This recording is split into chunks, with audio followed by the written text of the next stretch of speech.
I remember doing this funeral for a man who was in his late 20s, really respectable guy, very good business, and he gave me, you know the hug you get at the time of death. It's not like any other hug. They don't let you go. Yeah. They gel in you and they grab you, and your ribs seem to fit into them. Like it's something that you can't explain. It's not like a hug of a mother or a wife or a child. It's a hug from the heart. And this man, after I buried his 3 kids and his wife, he hugged me at the cemetery right near the grave, the dirt. And he wouldn't let go. And a hug will last 3, 4, 5 seconds, but he wouldn't let go.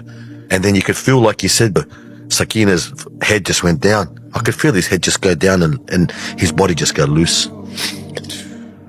I finally got him loose. And subhanAllah, he said to me, Ahmed, 24 hours ago, my house was a home. I would come from work and trip over toys and smell the cooking and kids crying and, 3 kids under the age of 5. Wow. Oh, man. He goes, and that morning I got up.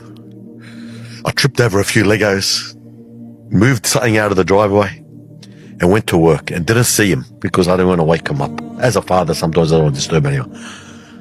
Goes to work and gets a phone call early afternoon that his 3 kids and his wife has been killed in a tragic car accident. He said to me, it just hit me like a steam train. I didn't know what they were saying. Like, it didn't make sense.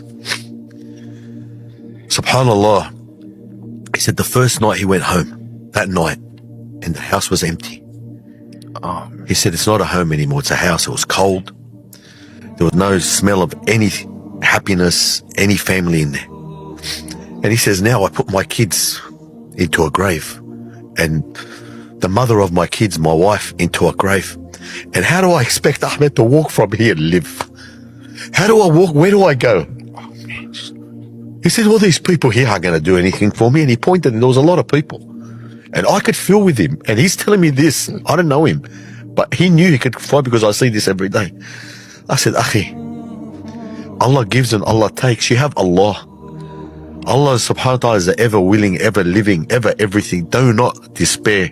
What words can you give a man who's broken down like this? And as he's talking to me, I'm looking at 3 mounds of dirt and the bigger mound being the mother. And I said, Ya Allah, don't ever test me with a test I can't handle. And to this day, I stay in contact with him. And you are never the same again, Sheikh. Now, this is an example of how quick your life can change. How quick a calamity comes to us in a day.